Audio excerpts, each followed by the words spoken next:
ومن أحسن من الله حكما আল্লাহর হুকুমের চাইতে সুন্দরতম আর কোন হুকুম হতে পারে না। আওয়াজ করে বলেন আল্লাহর হুকুমের চাইতে। দিন প্রতিষ্ঠায় উলামায়ে কেরামগণের ঐক্যের কোনো বিকল্প নেই। মাওলানা সাদিকুর রহমান আল আজাহারি, বিশিষ্ট ইসলামী চিন্তাবিদ ও প্রখ্যাত মুফাসসিরে কোরআন শায়খ মাওলানা সাদিকুর রহমান আল আজাহারি বলেছেন, দিন প্রতিষ্ঠায় আলেমদের ঐক্যের কোনো বিকল্প নেই। তিনি গত 13 অক্টোবর কাট্টুলের নুরুল হক চৌধুরী উচ্চ বিদ্যালয় মাঠে আকবর শাহ থানা সিরাতুন নবী সাল্লাল্লাহু আলাইহি ওয়াসাল্লাম মাহফিল উদযাপন কমিটির উদ্যোগে আয়োজিত এক বিশাল মাহফিলে প্রধান আলোচক হিসেবে বক্তব্য রাখছিলেন। আগামী দিন সূর্যোদয় হবে মেঘের ঘনাঘাটা দ্বীপ, এই সূর্যোদয় যেন আটকাতে না পারে, এজন্য মা বোনরা যদি অবদান রাখে, এই জমিনে যিনি দিন কায়েম করে দিবেন তিনি কে?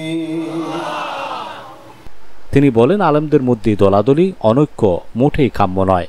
তিনি আরও বলেন, দেশে এখন একটি সুসময় বিরাজ করছে। এখন উলামায়ে কেরামগণের উচিত দল মত নির্বিশেষে সবাইকে আল্লাহর দিন প্রতিষ্ঠায় এগিয়ে আসা।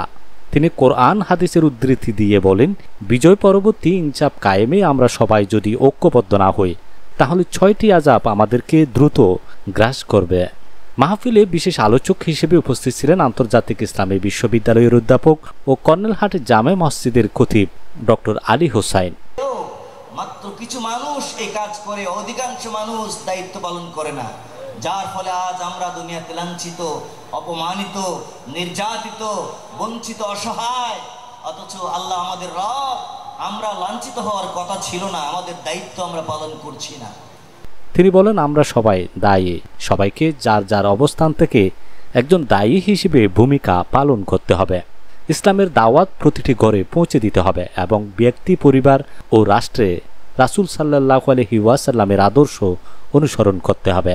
সিরাতুন নবী সাল্লাল্লাহু আলাইহি ওয়াসাল্লাম উদযাপন কমিটির আহ্বায়ক অধ্যক্ষ আব্দুল হান্নান চৌধুরীর সভাপতিত্বে আয়োজিত উক্ত মাহফিলে আরও আলোচনা পেশ করেন সিরিয়ে শাহেরপাড়া জামে মসজিদের খতিব মাওলানা হাবিবুর রশিদ, প্রশান্তি আবাসিক এলাকা বাইতুস শরফ জামে মসজিদের খতিব মাওলানা ফজলে আলাহি তহা, পূর্ব পিরোজপুর জামে মসজিদের খতিব মাওলানা শামীমুর রহমান খান, চট্টগ্রাম 4 সংসদীয় আসনের জামাত মনোনীত প্রার্থী মোহাম্মদ আনোয়ার সিদ্দিক চৌধুরী, আল আমিন হাসপাতালের এমডি ইউসুফ চৌধুরী, নন্দন হাউজিং জামে মসজিদের খতিব মাওলানা লোকমান হাকিম, মাওলানা রেজাউল করিম প্রমুখ। সবশেষে দোয়া ও মুনাজাতের মাধ্যমে মাহফিলের কার্যক্রম শেষ হয়। কমিটির পক্ষ থেকে মৌতের কানে বিদায়ের ক্ষণে জবানে জারি করে দিন মধুর কালেমা লা ইলাহা ইল্লাল্লাহ মুহাম্মাদুর রাসূলুল্লাহ।